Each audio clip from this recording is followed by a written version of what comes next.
What's going on, everybody? Welcome back to Talkin Sports with Jake. Hope we're all doing well. So, first of all, Russell Westbrook was traded by the Clippers to the Utah Jazz. Russ and a second-round pick swap go to Utah. In the Simon trade, Clippers get Chris Dunn from Utah. He's in the 3-year, $17 million deal with the Clippers. Russ is going to be bought out by Utah. He's going to sign with the Denver Nuggets. Apparently, the guy Jokic wanted to play it for a while. Denver's been interested in possibly signing him if the Clippers let him go. They're looking to move on from Russ. They had re-signed him. I think to a 2-year deal was already just to buy him out and we'll trade him. I guess for him. And that's what they did. So Chris Dunn goes to the Clippers.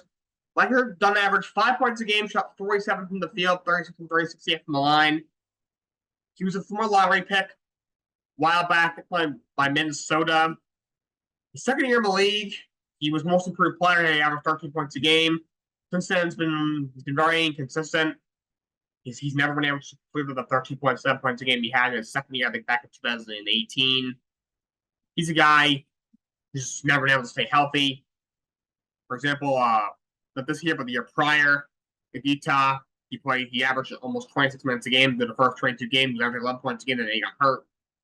Missed the rest of the year. And then this year, he only played like 66 or 68 games, only played just under 19 minutes a game on average. I mean, if he's healthy, he's a solid bench scorer. He's a decent scorer. He's developed a decent 3-point shot. He's not a bad bench piece when he's healthy. Probably he's never really healthy. And Russ, of course, goes to Utah. Well, not Utah. Well, originally he's going to go with Denver. Russ last year averaged 11 points a game, shot 45 from the field, 27 from 36, 60 from the line. Obviously, he's never been a good 3-point shooter.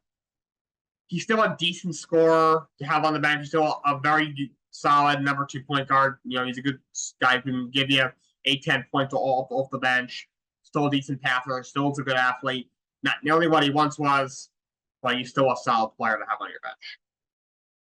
And the Washington Commanders president, Jason Wright, has transitioned from team president to an advisor this year and will leave the organization after the season. It was a groundbreaking hire a few years ago when Wright took over the team. This was right, after, Roman Snyder was, basically forced to finally sell the team, and they had recently changed their name to the Washington football team. They hadn't, a new team name yet, and a new logo yet. He took over, was there for a couple of years, and he's leaving. Wright said I think it's time to pursue my next opportunity. Maybe I'm not sure how mutual it was, or if they want to fire him, or he just kind of came out of nowhere yesterday. Maybe he was unhappy with the direction of the organization, or they're just not saying that. I mean, I wouldn't be either. Yes, they drafted the potentially talented quarterback in Jay Daniels at 2, but the Commanders are also a very bad organization. Obviously, Josh Harris and Magic Johnson are all the owners. They haven't been able to do any better on the field. They obviously haven't gotten trouble off the field like Dan Snyder was, but Jason Wright is leaving the Commanders after the season.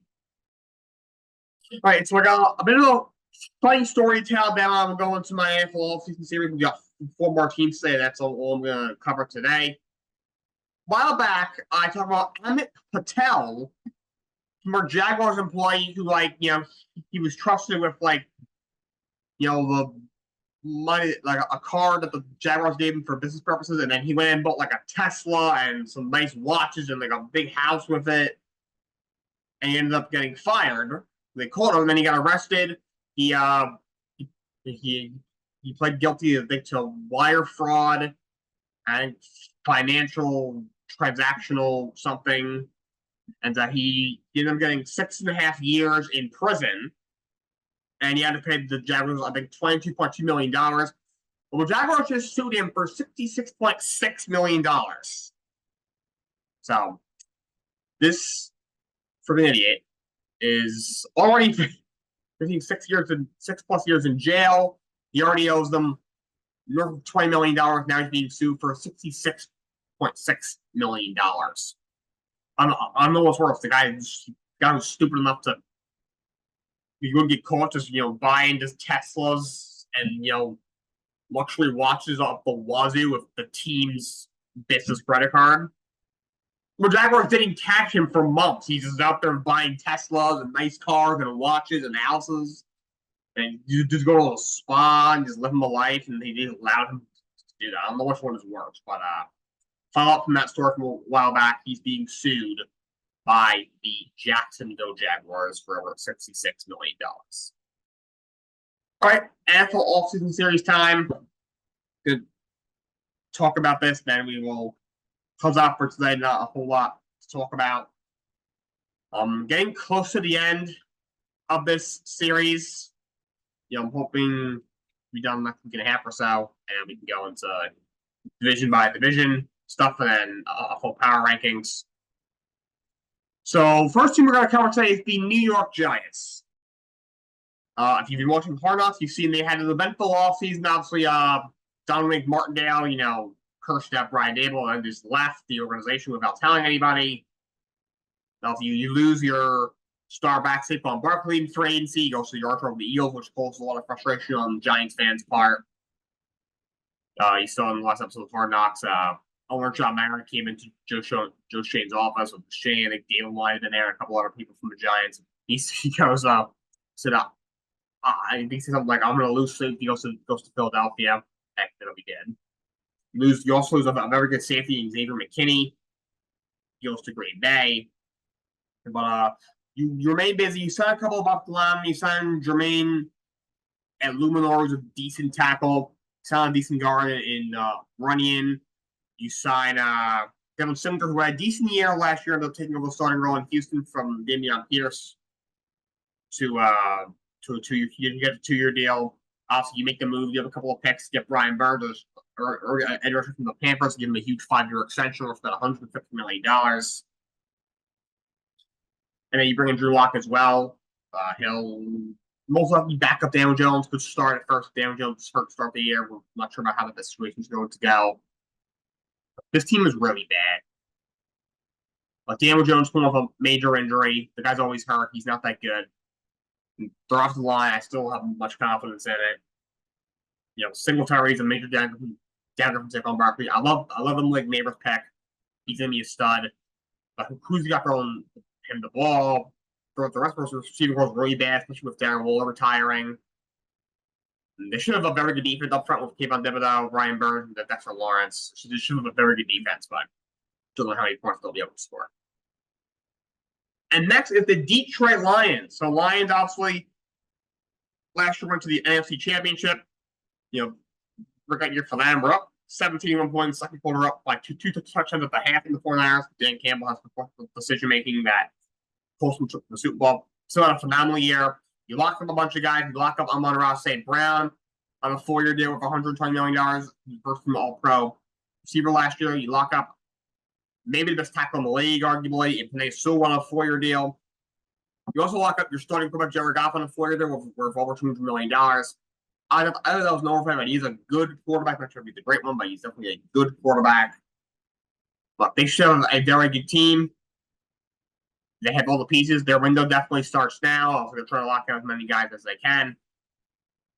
They had pretty solid offseason, making sure to lock as many guys down as they could. You brought a couple pieces in the secondary. You signed Carlton Davis from the Bucks corner. He's a solid corner. You draft Terry Donald in the first round. That was a very good pick. I thought he was the best corner in the draft. And look, their window starts now. In the NFC outside of San Francisco, still not sure what Philly is after their collapse last year. It's Detroit and maybe Green Bay should be very good. Jordan takes another step forward. So they're in a pretty competitive division. Green Bay's, who was a playoff team last year, won a playoff game, should be very good, if not even better again. The Bears, look, obviously the whole thing is pushing this Caleb, but on paper they're a very good roster. Vikings are, don't look that great, but they have a lot of nice pieces on offense. They just, the quarterback obviously is uncertain with Sam Darnold and rookie J.J. McCarthy in their room, and defense leaves a lot to be desired as well. But Lions should be they're American division, and they should have a very good year. Up next, the Buffalo Bills. So the Bills lost a bunch of guys in the offseason. Pretty much their entire receiving core looks completely different. You trade Stephon Diggs to the Texans for a second round next year via Minnesota. You lose Gabe Davis in free agency. In return, they brought in a bunch of guys. They pick up Curtis Samuel on a 3-year deal.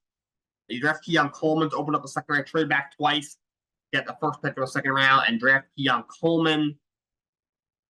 You brought in a couple of depth guys. You brought in Chase Claypool, former Steeler, Barrett Dolphin. Apparently he's looking good in camp. I don't know what they probably see in him. So we'll see how it goes. You have to lose some pieces on defense as well. Basically, your entire secondary, you let go Davis White, former upper corner, obviously a lot of injury concerns the last few years. You let go of Jordan Poyer. You let go of him. He's now in Miami. You let go of a bunch of pieces. Obviously, you still have Josh Allen. This is going to be interesting because obviously Allen, the criticism is the turnovers. Guy's got incredibly talented arm. He can move extremely well for a guy his size. He's a great quarterback. He's one of the 5 best in the league for sure. But he's got to stop the turnovers. Also, the Bills, they've been to one conference championship since they had it. They lose in the second round, seems like every year. That seems like they do lose the second round every year. Also, they haven't been able to get past the Chiefs or Joe Burrow and the Bengals for that matter. At some point, how much longer is their window? So we will see what happens. But they also have pieces in the offseason. And last but not least is the Dallas Cowboys. I have no idea what Jerry Jones meant when he said, all in. He said they're going all in because they did not. They lost a bunch of guys. You lose Tony Pollard, who I know didn't take the jump you thought he was going to last year after you let go of Ezekiel Elliott. But first of all, he still ran for over 1,000 yards and catch the ball. And now Zeke is back, and he's probably the best running back. The rest of the running back room is Deuce Vaughn, who, he guy that I like. He's the 5'6" guy who somehow made it to the NFL. But they took him last year, didn't get a whole lot of work last year. And Rico Dowdle, who was also subtly used. I think they signed like Ronald Jones or something. No, it was Royce Freeman. It was a career death piece. And Michael Gallup, your second best receiver or third best receiver last year, you let go of him. You also piece something off the line. When healthy, you have an all-pro tackle, Tyron Smith, who leaves in free agency. He's now with the Jets. Your center, Tyler Baez, signed with Commanders at the division rival. So you lose a couple of pieces on the offensive line. Defensively, James Armstrong, who had 7.5 sacks last year, he also signed it in Washington. Leighton Vander was forced to retire because of neck injuries. You also lost pieces. Your defensive player, Dan Quinn, overall fielded some some defenses that leave nothing else. Forced a lot of turnover. Forced the head coach job in Washington.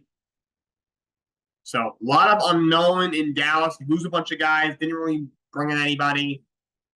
They'll probably still make the playoffs.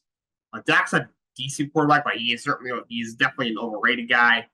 He's not an elite quarterback by any means. This guy cannot get it in the playoffs. You would never won a Super Bowl with him. I don't know how they're going to run the ball this year. Their defense has always been overrated. Obviously, you have Bland and Diggs healthy. Both those guys are incredible ball hoggers.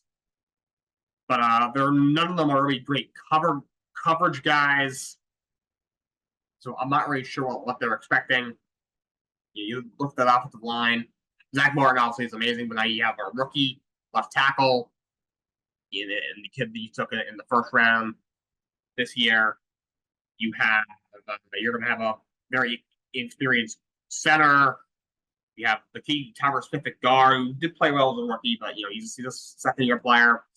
Also, your line doesn't look as strong as it has in past years. So interesting with Dallas, they will probably play out. It's hard to see them getting out in the first round, especially considering their track record. All right, that's all I got for you guys today. Until next time, so long. Have a great day.